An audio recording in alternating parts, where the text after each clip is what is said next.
아저씨, 1,000원만 주시면 안 되나요? 먹구름이 낮게 깔린 서울 강남의 거리는 금방이라도 굵은 비를 쏟아낼 듯 어둡고 무거웠습니다.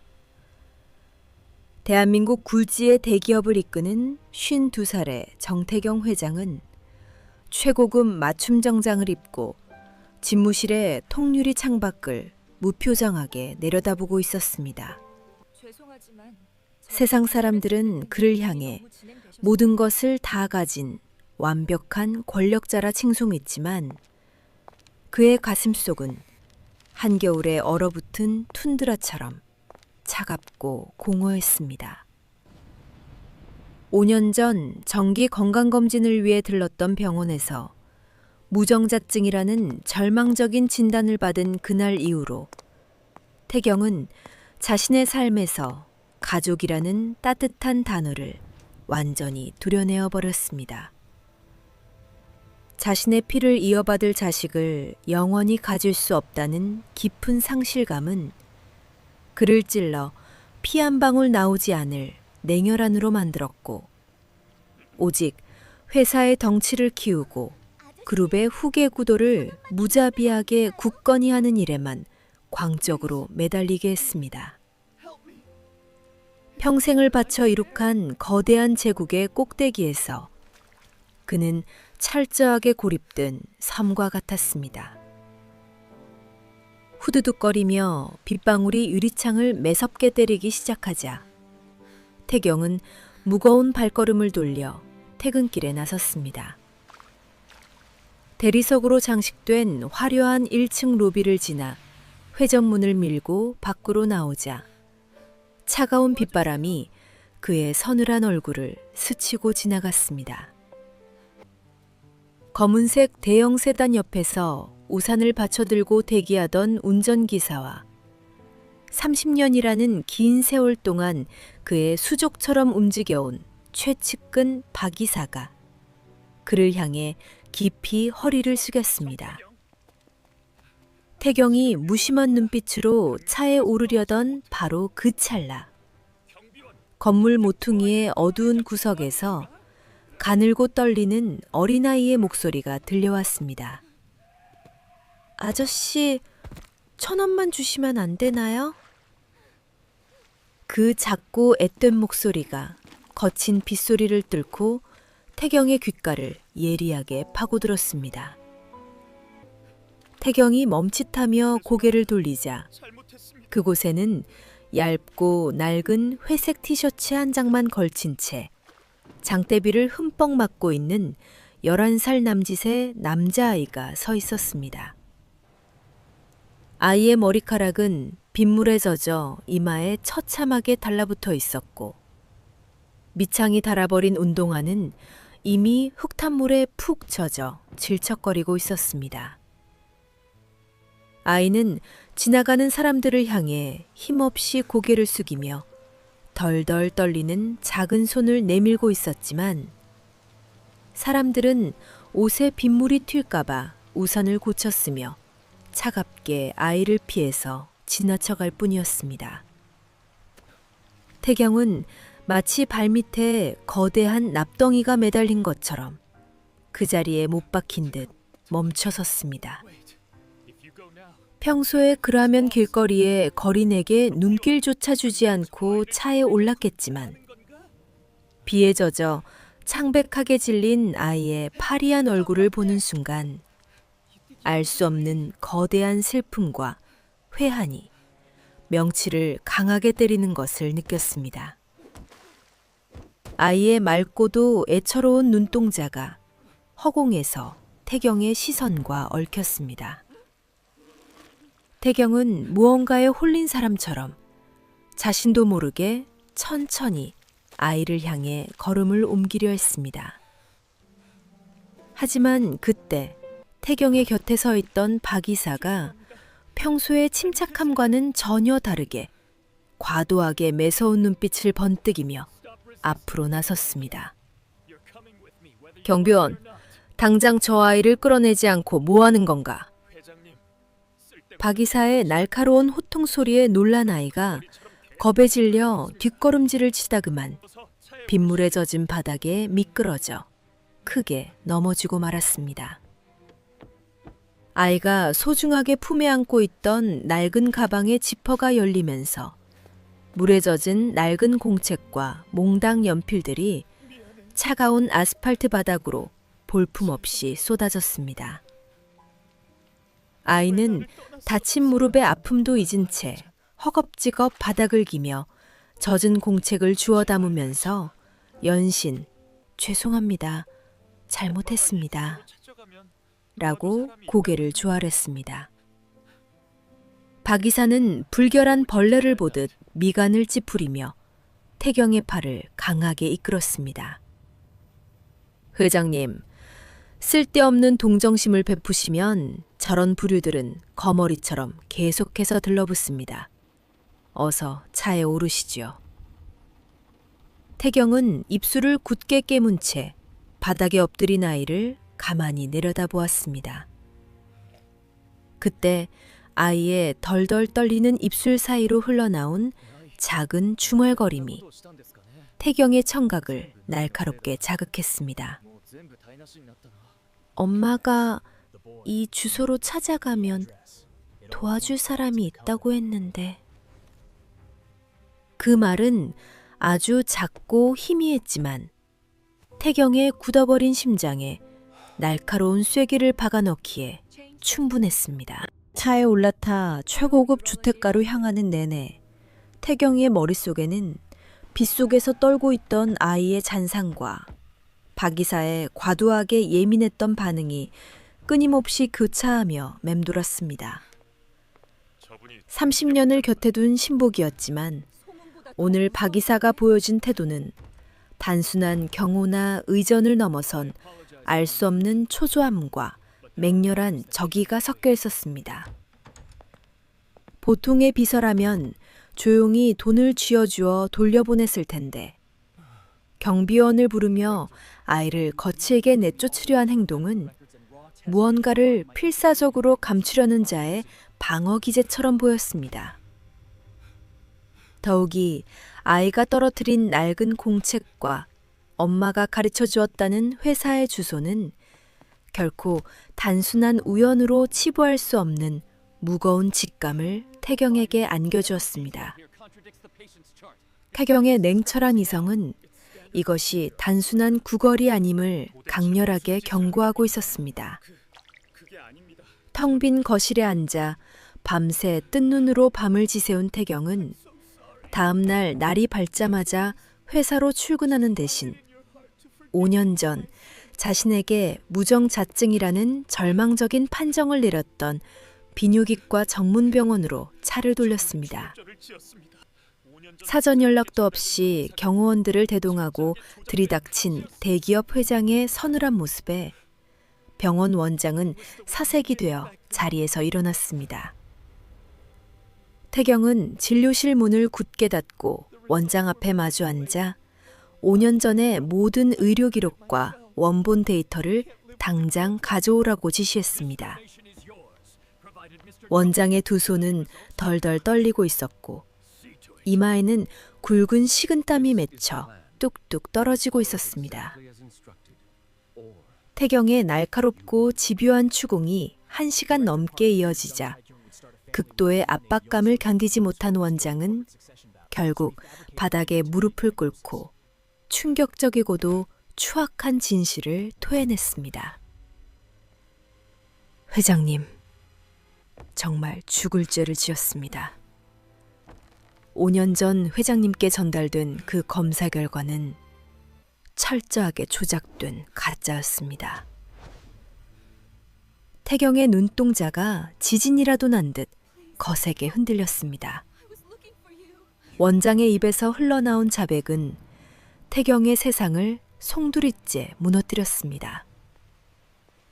당시 그룹의 경영권 승계 작업을 진두지휘하며 회사 내에서 막강한 권력을 쥐고 있던 박 이사가 병원 측에 막대한 의료재단 후원금을 미끼로 던지며 회장의 검사 결과를 불임으로 조작하라고 협박했다는 것입니다.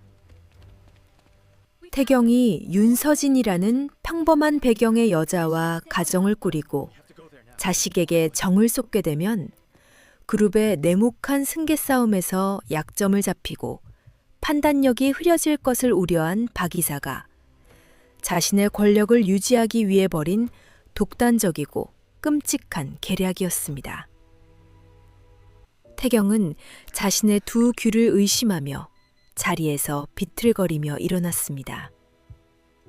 평생을 바쳐 헌신했다고 굳게 믿었던 최측근이 자신의 인생을 통째로 기만하고 가족을 가질 수 있는 평범한 인간의 행복마저 갈기갈기 찢어놓았다는 사실에 분노를 넘어선 지독한 허탈감과 사리가 온몸을 덮쳤습니다.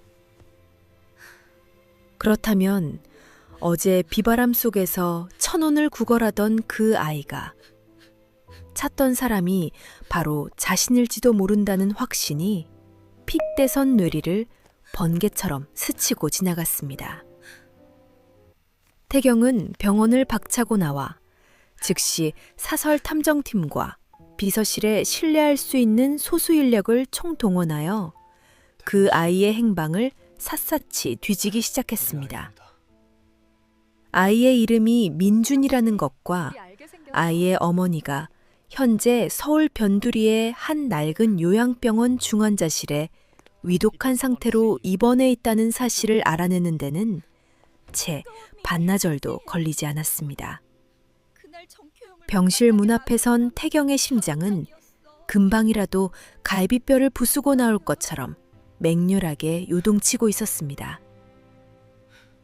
조심스럽게 손잡이를 돌려 문을 열고 들어선 좁은 병실 안에는 앙상하게 마른 여자가 창백한 얼굴로 수많은 링거줄을 꽂은 채 죽은 듯이 누워 있었습니다. 11년 전 태경이 자신의 온 마음을 다해 사랑했지만 어느 날 갑자기 단 한 줄의 메모도 없이 흔적조차 남기지 않고 사라져버렸던 여인 윤서진이었습니다.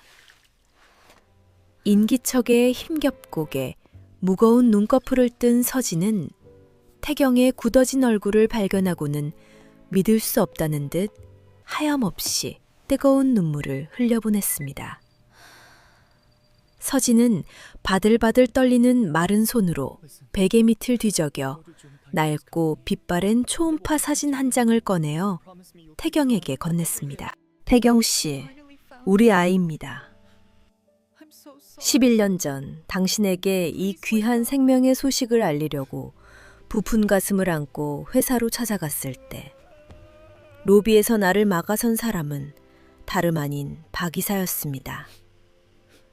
서진의 눈물 섞인 고백은 태경의 심장을 예리하고 차가운 칼날로 수십 번 도려내는 듯한 참혹한 고통을 안겨주었습니다.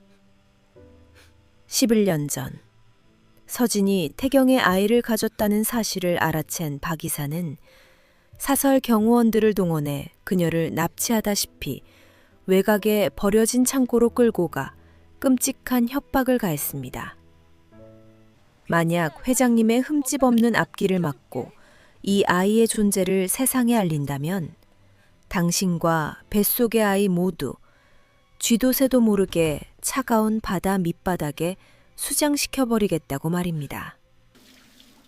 뱃속의 생명을 잃을지도 모른다는 극도의 두려움에 떤 서진은 오직 아이와 태경의 안전을 지키기 위해 피눈물을 흘리며 홀로 도망쳐 숨어 살았습니다.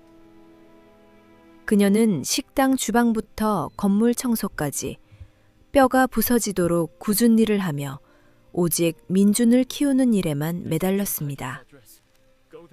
하지만 최근 몹쓸병에 걸려 자신의 살 날이 얼마 남지 않음을 직감하게 되자 자신이 죽고 난 뒤 험한 세상에 홀로 남겨질 가엾은 아들을 위해 생애 마지막 용기를 냈습니다. 그녀는 피눈물을 머금고 민준에게 회사의 주소를 알려주며 그곳에 가면 너를 지켜줄 분이 계실 것이니 매일 찾아가 보라고 일러두었던 것입니다. 태경은 낡은 초음파 사진을 가슴에 깊이 품고 서진의 차갑게 마른 손을 두 손으로 부여잡으며 짐승처럼 울부짖었습니다. 내가 천치 바보 같았습니다.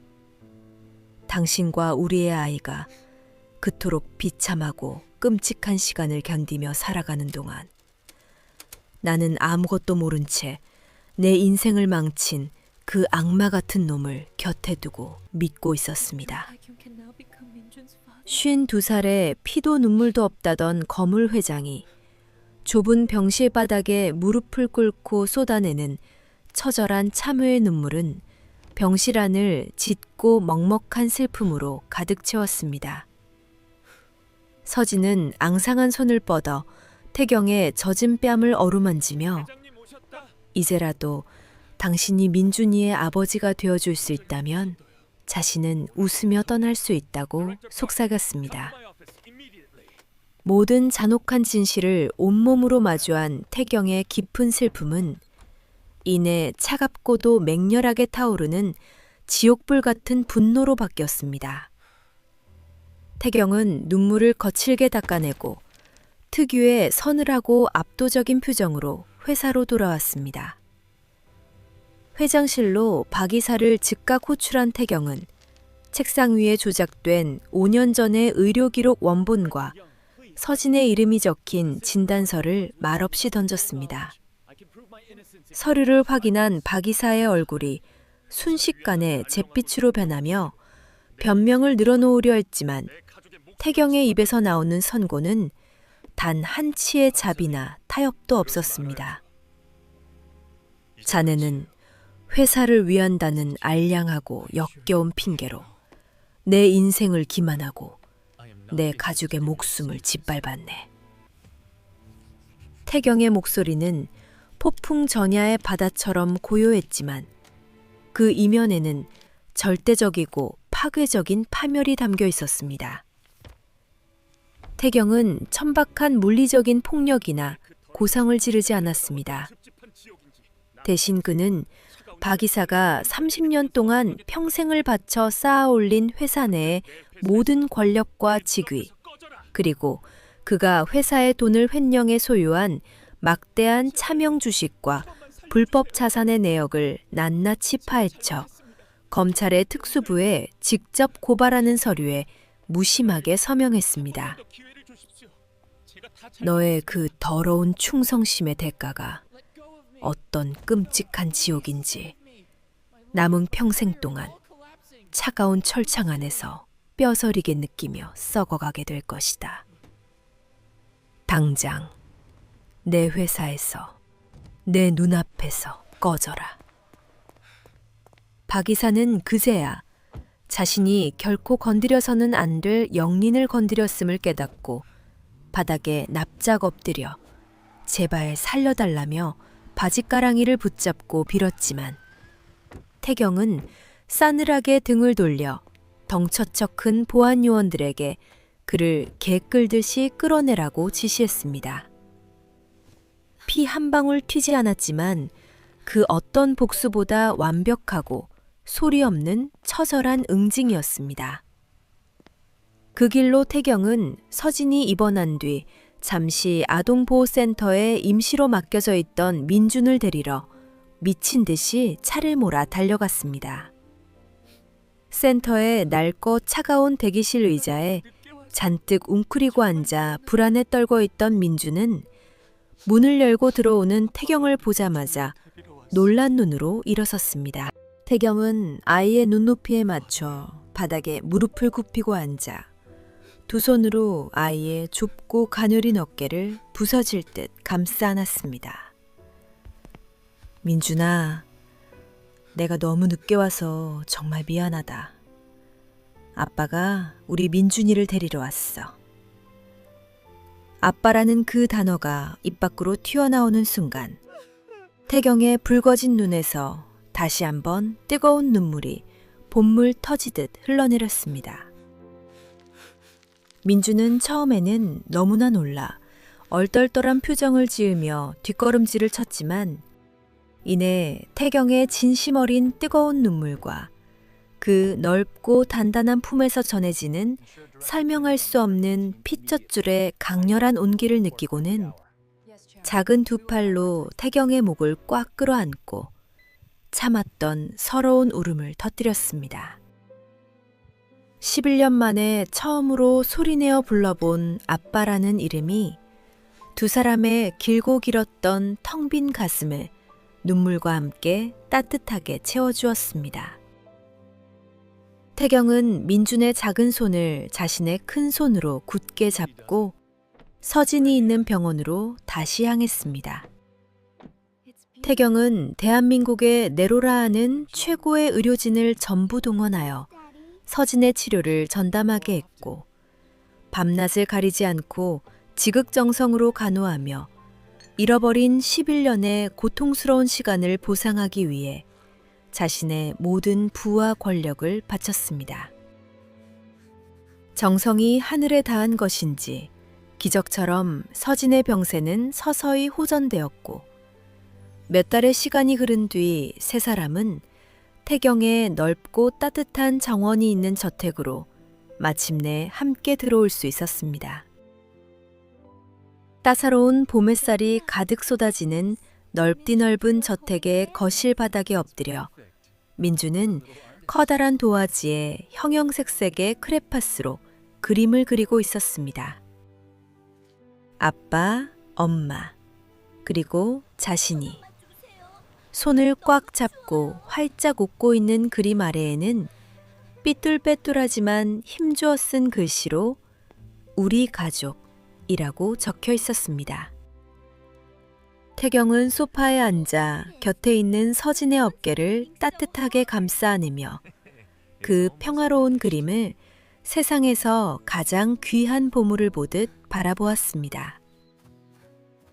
차가운 빗속에서 단돈 1,000원을 구걸하며 세상의 냉대를 견뎌야 했던 가엾은 소녀는 이제 세상에서 가장 든든하고 강력한 아버지의 품 안에서 맑은 미소를 되찾았고 툰드라처럼 얼어붙어 있던 회장의 메마른 마음에는 그토록 간절히 바랐던 늦은 봄날의 따뜻한 꽃이 마침내 활짝 피어나고 있었습니다. 핏줄이라는 강렬한 끌림은 모진 세월의 풍파와 악독한 거짓말 속에서도 결코 끊어지지 않았으며 그들을 다시 하나로 묶어주는 세상에서 가장 위대한 기적이 되었습니다. 民族性，领着疼痛生分情感开，老公重生之人应该，佢痛苦是吧？真正等残看谈判。